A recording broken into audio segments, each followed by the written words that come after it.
Warahmatullahi wabarakatuh. Nama lengkap Abdul Malik Karim Amrullah. Dikenal sebagai sastrawan Indonesia, budayawan, serta ulama. Nama Buya Hamka seakan sudah tidak asing didengar.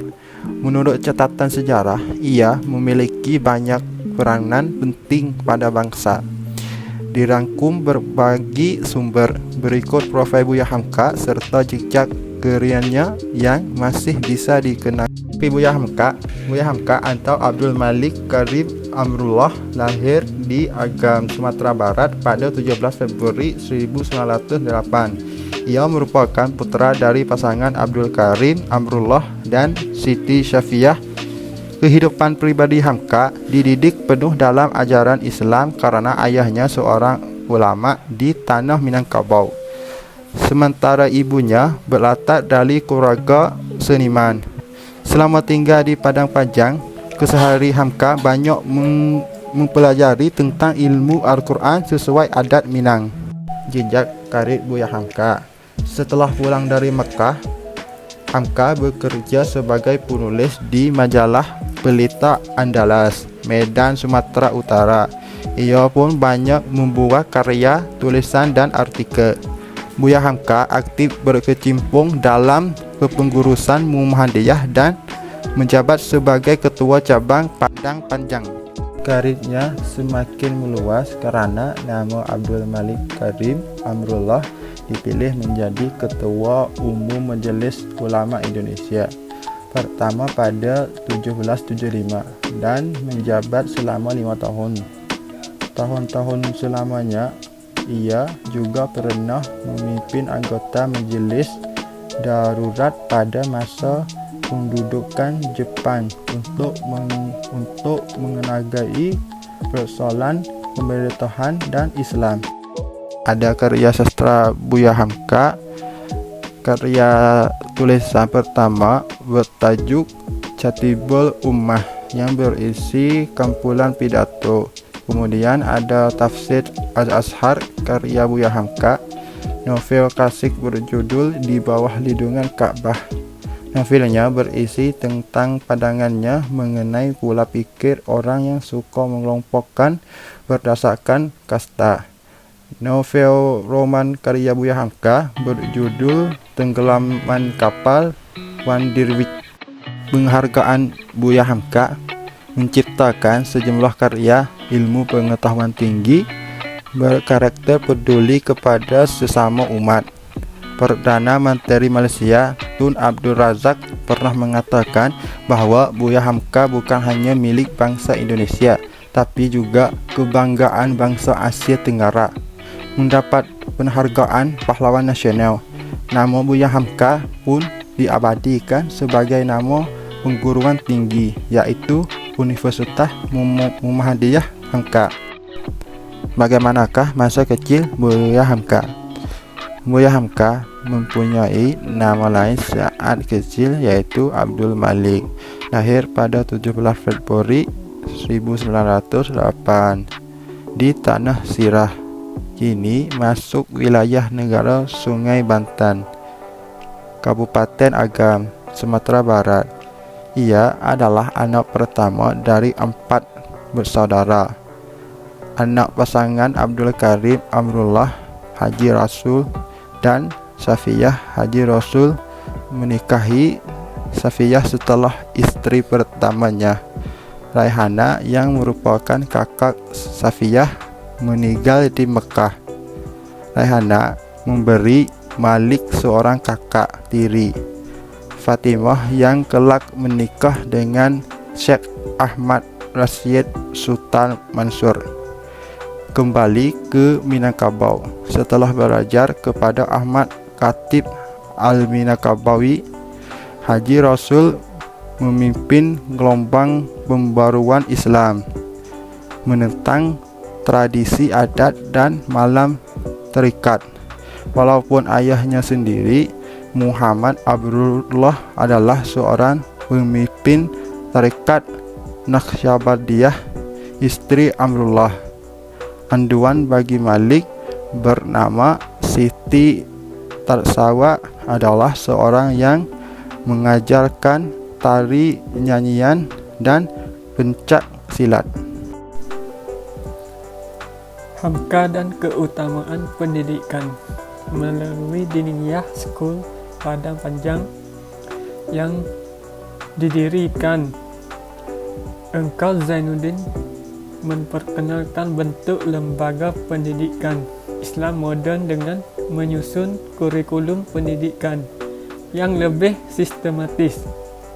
Ia juga memperkenalkan pendidikan klasikal dengan menyediakan kursi dan bangku tempat duduk siswa, menggunakan buku-buku di luar kitab standar, serta memberikan ilmu-ilmu umum seperti bahasa, matematika, sejarah, dan ilmu bumi.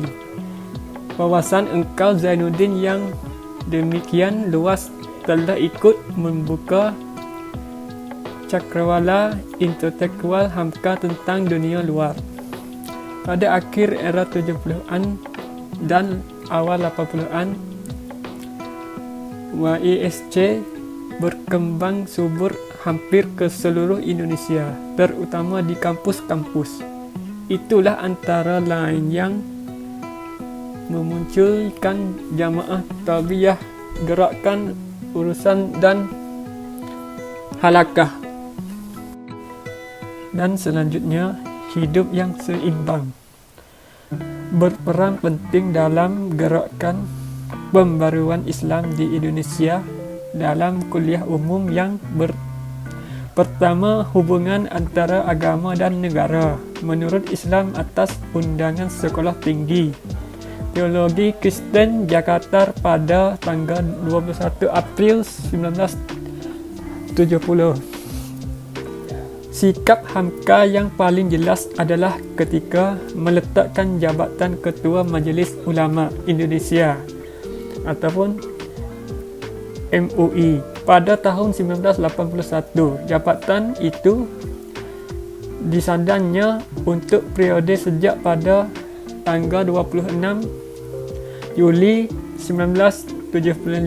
Itulah pertaruhan demi fatwa yang beredar pada tanggal 7 Maret 1981 yang menegaskan bahawa perayaan Natal bersama adalah haram bagi umat Islam. Pengakuan dan penghargaan ceramah agama yang ia sampaikan melalui acara kuliah subuh di RRI Jakarta dan mimbar agama Islam di TVRI diminati jutaan kat Indonesia. Ia juga kerap diundang memberi kuliah umum di perguruan tinggi, ceramah ke berbagai tempat di tanah air. Di Malaysia, nama besar dan buku-bukunya juga popular sampai sekarang. Wakil Presiden RI Muhammad Hatta menunjuk panitia kecil yang terdiri atas As'ad Sajafuddin Prawinegara dan Hamka. Kebesaran sosok Hamka diakui pula oleh mantan Ketua PP Muhammadiyah Prof. Ahmad Syafi'i Ma'rif. Ia mengatakan, saya tidak tahu sudah berapa jumlah tesis dan disertasi yang ditulis para akademisi dalam membedah pemikiran Hamka. Ada sebuah paradoks di sini.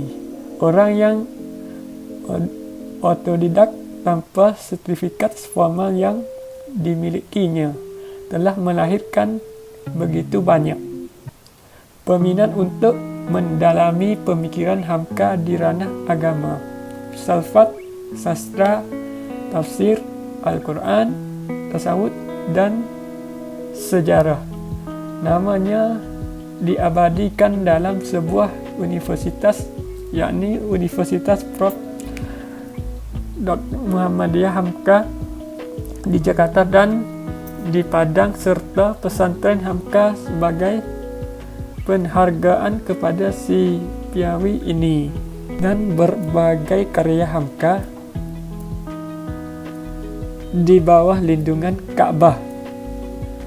Roman di bawah lindungan Ka'bah menceritakan tentang anak muda yang taat beribadah dalam pertualangan cintanya dengan gadis cantik.